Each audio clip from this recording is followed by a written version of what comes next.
యాక్చువల్గా మీకు ఇక్కడ అంటే నిన్న మొన్న కూడా సంఘటనలు నేను కూడా చూసా.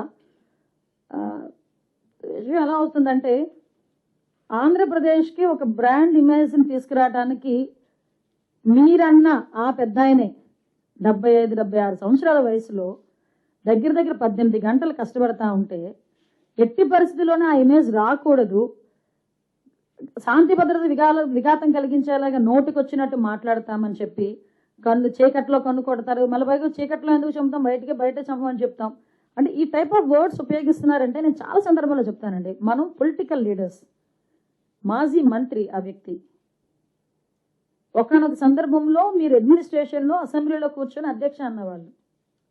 అటువంటి వ్యక్తి మీకు మీరు ఎంత ఇదైనా మీకంటూ ఒక అభిమానించే వాళ్ళు కొంతమంది ఉంటారు, మిమ్మల్ని రోల్ మోడల్గా తీసుకునే వాళ్ళు కొంతమంది ఉంటారు. సో మీకు ఒక వయసు వచ్చింది, ఇంకొక పోటీ చేసేదంత కొడుకున్నాడు అంటే మీరు ఒకరికి ఆదర్శంగా ఉండాలి అన్నది పోయి ఏదో ఏమీ లేనాకు ఎగిరెగిరి పడుతుందట, అన్నీ ఉన్నా కనివని ఉంటుందట. అది ఏమీ లేనాకులాగా కూర్చుని ఇష్టానుసారంగా అలా ఎలా పడతా ఉంటే చూస్తూ ఊరుకుంటారు అనుకుంటే ఎలా?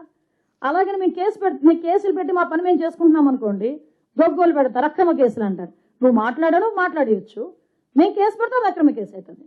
ఎవరైనా దాన్ని యాక్సెప్ట్ చేస్తారా? ఆ వర్డ్ని యాక్సెప్ట్ చేస్తారా? చెప్పండి. నిన్న కూర్చొని మాట్లాడి చంద్రబాబు నాయుడు గారి గురించి ఎన్ని రోజులు బతుకుతారు?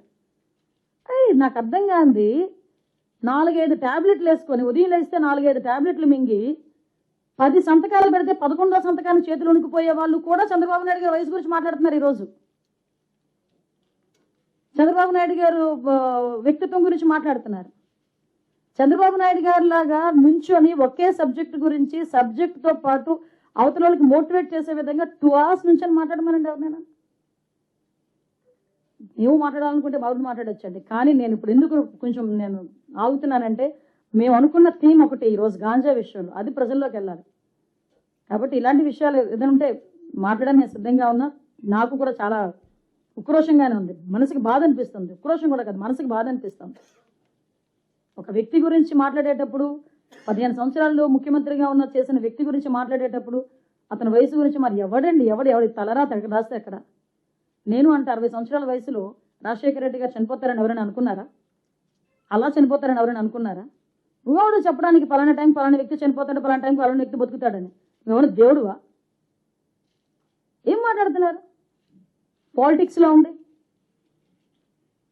మా మాటలు మాకు చేతగా అనుకుంటున్నారా, లేకపోతే మేము మాట్లాడలేక అనుకుంటున్నారా? మాకంటూ ఒక రెస్పాన్సిబిలిటీ ఉంది, మా మీదంటూ ప్రజలు ఒక నమ్మకాన్ని పెట్టుకున్నారు. మేము చేస్తామని ఆశగా ఎదురు చూస్తున్నారు, ఈ రాష్ట్రాన్ని బాగు చేస్తామని ఆశగా ఎదురు చూస్తున్నారు, వాళ్ళ బిడ్డలకు ఉద్యోగాలు వస్తాయని ఆశగా ఎదురు చూస్తున్నారు, వాళ్ళ జీవితాలు బాగుపడతాయని ఆశగా ఎదురు చూస్తున్నారు. ఈరోజు నీలాంటి మాటలకి మేము ఆలోచన చేసుకుని మేము తిరిగి ప్రతీకారాలు చేసుకుంటా పోతే ఇంక మిమ్మల్ని ఎలా చూశారు, మమ్మల్ని కూడా అలాగే చూస్తారా ప్రజలు? కాబట్టి మా పని మేము చేసుకుంటున్నాం. అలాగని తప్పుడు మాటలు మాట్లాడి నోటుకొచ్చినట్టు మాట్లాడితే మాత్రం ఊరికనే ప్రసక్తి లేదు.